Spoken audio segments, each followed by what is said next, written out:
Pasti luar biasa ya Kak. Hari ini kita tetap ibadah online ya Kak Sarah ya? Iya betul sekali Kak Putri. Adik-adik di rumah diharapkan tetap ibadah online di rumahnya masing-masing. Nah, seperti biasanya kita ibadah online mengundang teman-teman kita untuk menjadi bintang tamu Kak Putri yang akan kasih satu lagu pujian. Siapa ya kira-kira? Ada yang tahu nggak? Kak Putri tahu nggak? Tahu dong, tapi adik-adik di rumah tahu nggak? Pasti belum tahu ya. Nah, mau tahu nggak? Penasaran nggak siapa orangnya?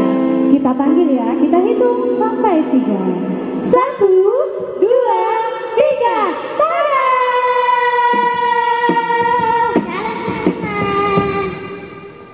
Ya. Kenalin namanya Kak? Hai teman-teman, nama saya Uzi dari Horong 2. Horong 2. Kak Uzi mau kasih persembahan lagu apa hari ini? Ya, nanti kita lihat sama-sama ya adik-adik, biar penasaran. Oke, kalau gitu Kak, kita mau memulai ibadah kita. Tapi sebelum mulai ibadah kan Kak, aku mau tanya dulu sama Kakak Uzi. Kak Uzi, Ya, Kak Uzi. kenapa? Iya, selama kita melakukan ibadah online di rumah, Kak Uzi ibadah nggak ya di rumah? Ada dong Kak. Yakin? Iya Kak. Iya, karena Kak Uzi sering banget ngirim video sekolah minggu ya Kak ya, ibadah di rumah kayak gitu. Ya kan Kak? Pastinya dong Kak. Gimana dengan adik-adik yang di rumah? Masih belum ada Kak, masih sedikit yang nonton dan masih sedikit juga yang mengirim foto dan juga video. Untuk itu diharapkan adik-adik di rumah supaya rajin menonton ibadah online dan juga mengirimkan foto atau videonya ke kakak grup sekolah minggu. Oke, kalau begitu kita akan memulai ibadah kita, tapi sebelumnya kita bernyanyi satu lagu. Kita bernyanyi dari lagu Satukanlah Hati Kami. Adik-adik, bangkit berdiri, kita bernyanyi.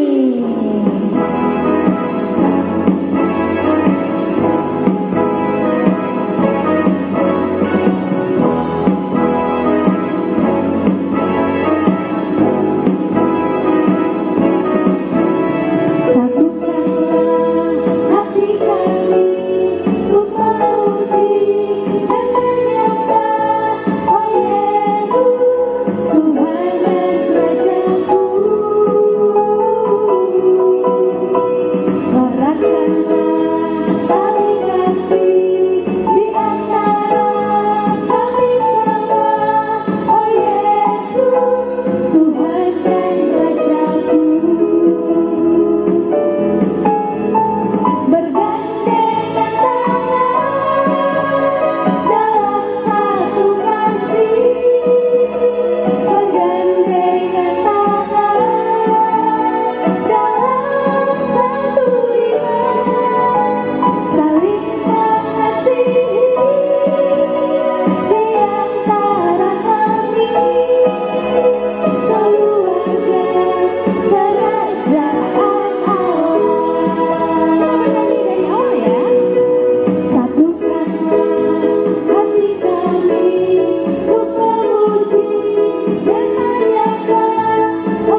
kita mau berdoa, semuanya ambil sikap berdoa, lipat tangannya, tutup matanya, dan dudukkan kepalanya.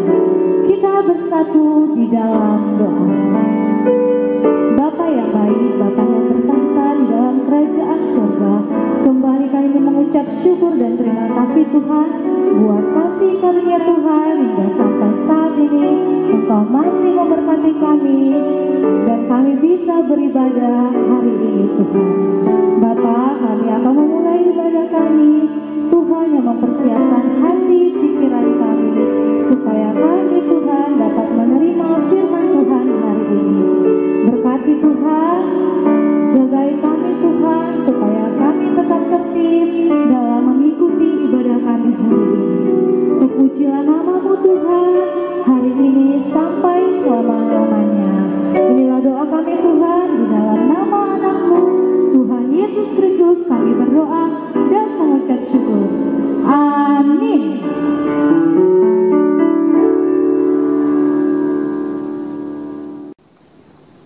Adik-adik, kita akan memuji nama Tuhan. Adik-adik diundang untuk bangkit berdiri. Kita menyanyi dari lagu Oh Sukacitaku. Semuanya menyanyi ya.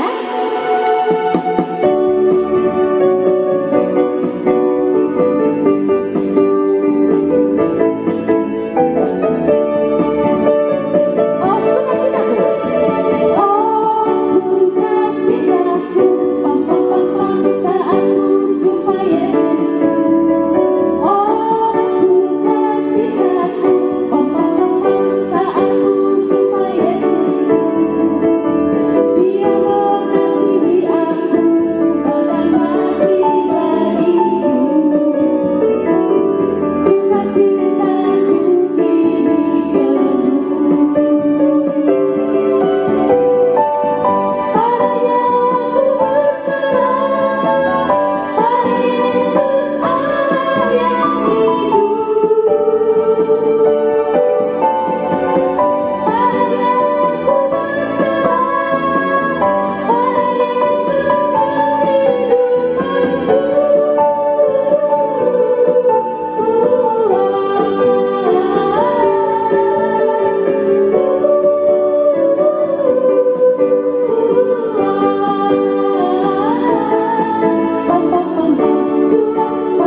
kita akan mendengarkan firman Tuhan yang dibawakan oleh Kak Winda Simbolon.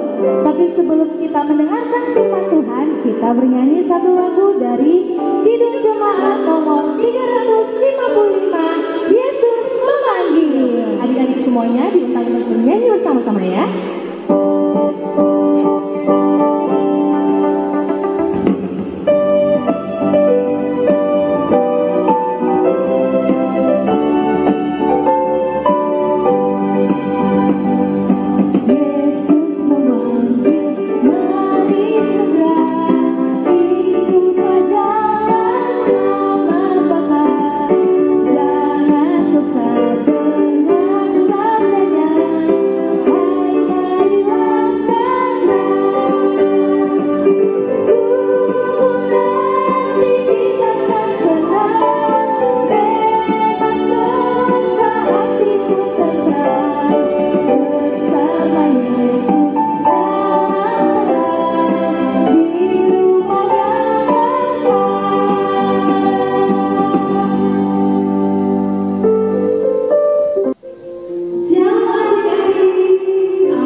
dan bekerja keras untuk mendidik adik-adik.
Elia.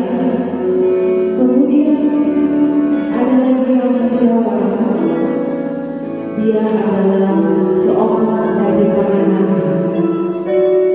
Tetapi Yesus berkata sekali lagi,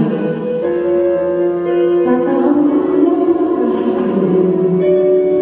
Lalu Simon Petrus dengan tegas mengatakan, engkau adalah Mesias.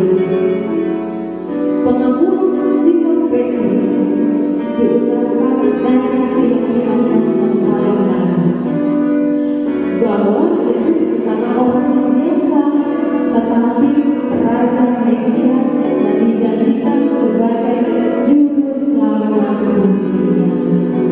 Nah, adik-adik, siapakah menurut adik-adik Yesus? Siapa? Iya, Yesus adalah juru selamat dunia. Dia rela mati di kayu salib. Dia rela berkorban untuk menebus dosa-dosa kita. Nah, adik-adik, pasti adik-adik tahu apa sifat dan karakter Tuhan Yesus. Apa adik-adik?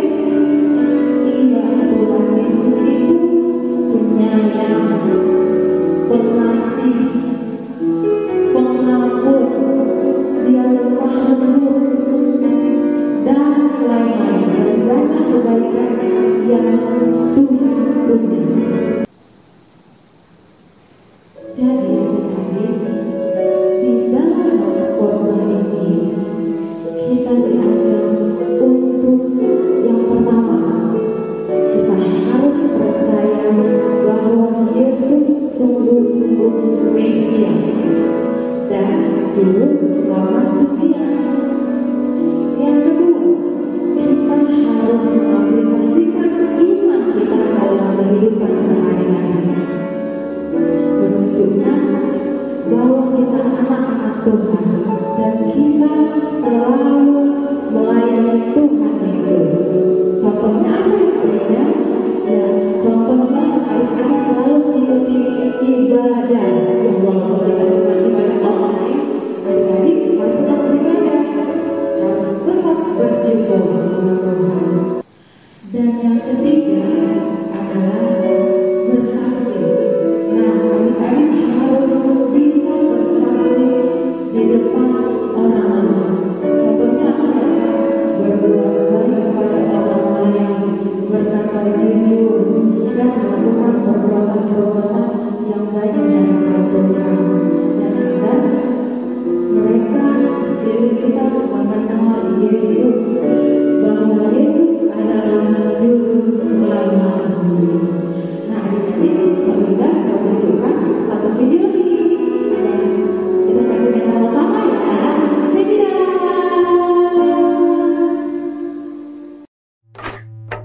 Ada sebuah kisah yang menarik di bagian awal Alkitab. Ada Adam dan Hawa, dan mereka tinggal di Taman Eden. Dan segala sesuatu yang ada dalam taman ini sangat baik.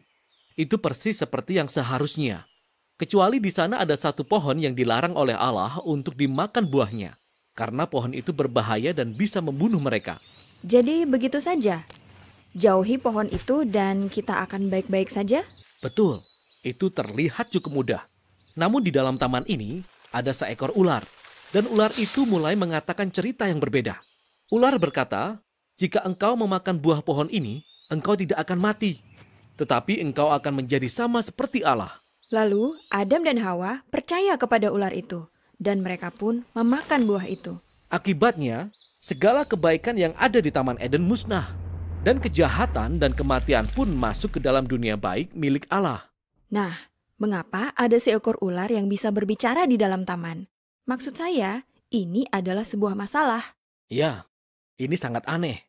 Yang lebih aneh lagi adalah Alkitab tidak menjelaskan mengapa atau bagaimana ular ini bisa ada di dalam Taman Eden.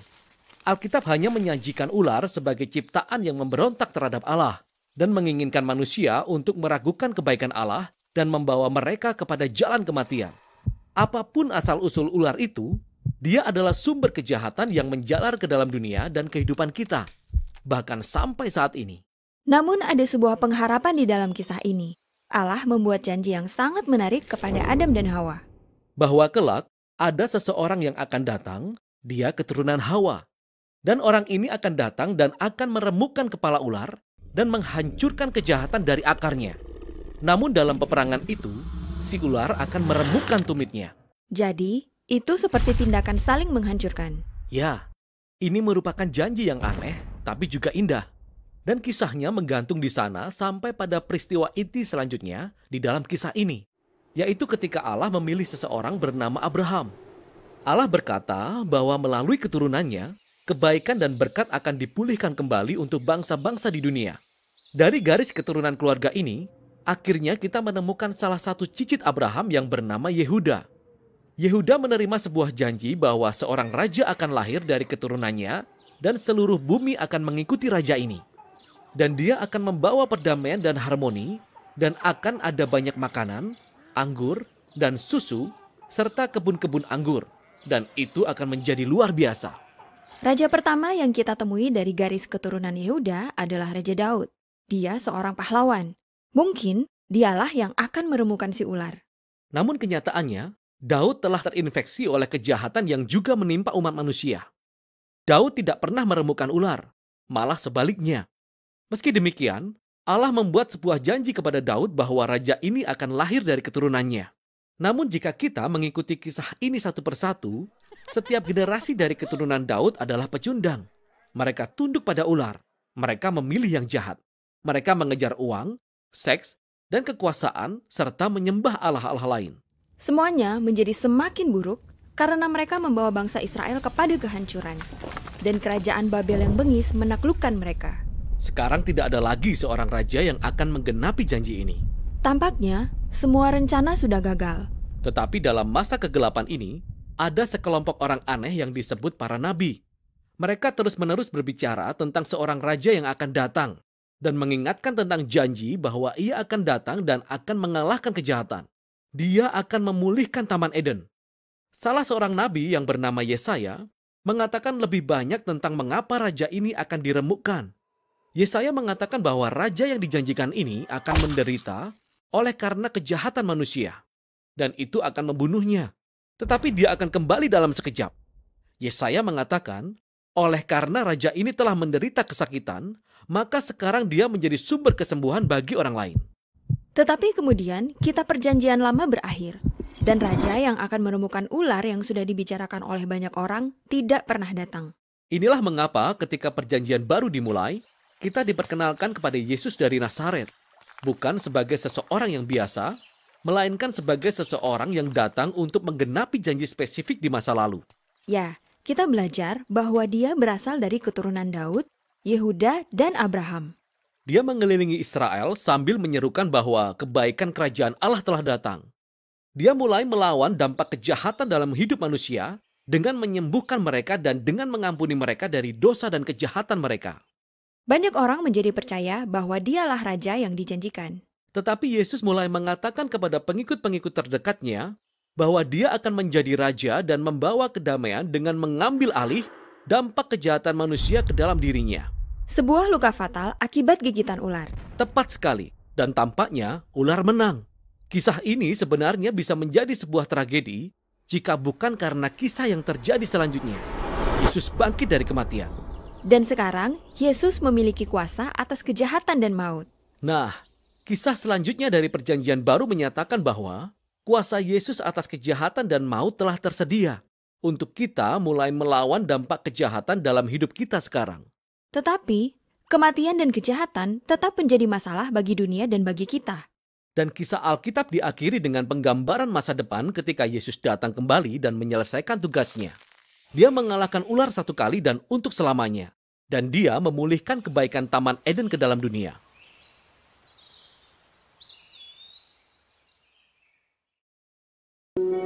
Ya, adik-adik sudah menyaksikan videonya ya.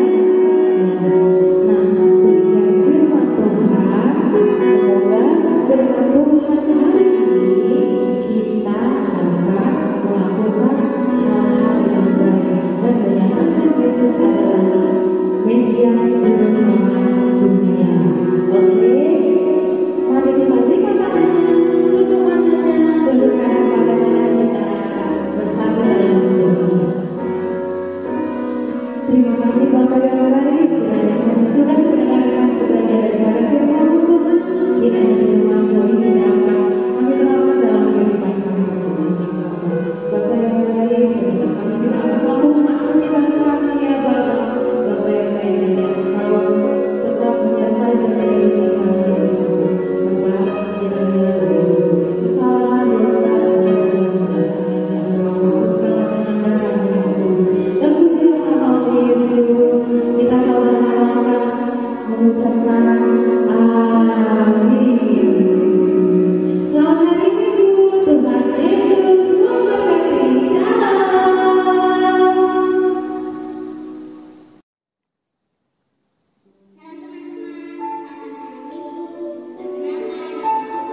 Tuhan pada hari ini.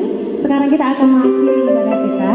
Tapi sebelumnya kita bernyanyi satu lagu nomor 370. Nah, kakak di sini mau mengingatkan untuk tetap mengumpulkan persembahannya kepada celengan yang masing-masing sudah dipunya di rumah ya adik-adik. Ya, kita bernyanyi dari Kidung Jemaat nomor 370. Semuanya bernyanyi ya.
Adik-adik yang di rumah, kita ambil sikap berdoa, dilipat tangannya, tutup matanya, ditundukkan kepalanya. Mari kita bersatu di dalam doa. Terima kasih Allah Bapa yang berada dalam kerajaan surga. Terima kasih Tuhan Yesus. Terima kasih Roh Kudus karena Engkau masih memberkati, melindungi dan menjaga kami serta memberikan kami nafas kehidupan ya Tuhan, sehingga kami dapat melaksanakan ibadah online kami ya Bapa sekolah minggu untuk memuji memuliakan nama-Mu dan mendengarkan firman-Mu. Ya Tuhan yang baik, kami telah selesai melaksanakan ibadah online kami. Terima kasih ya Tuhan, kami sudah mendengarkan firman-Mu. Biarlah kiranya ya Bapa, firman-Mu kami bisa terapkan dalam kehidupan kami sehari-hari. Bapa yang baik, kiranya Engkau yang memberkati kami ya Bapa, berikan kami kesehatan selalu, umur yang panjang, dan jauhkanlah kami dari virus jahat ya Bapa. Terima kasih ya Tuhan, berkati jugalah sekolah adik-adik kami ya Bapa. Kiranya Engkau berkati mereka ya Bapa, berikan mereka kepintaran dalam menjalani sekolah online mereka ya Bapa. Terima kasih Tuhan Yesus, kiranya Engkau juga berikan kami kesehatan selalu ya Bapa, guru-guru sekolah minggu dan juga pelayan-pelayan sekolah minggu ya Tuhan. Kiranya Engkau selalu sertai kami ya Bapa, dan jauhkanlah kami dari mara bahaya. Inilah doa kami yang singkat dan kurang sempurna ya Tuhan. Kami panjatkan hanya melalui nama-Mu, Tuhan kami Yesus Kristus, Juru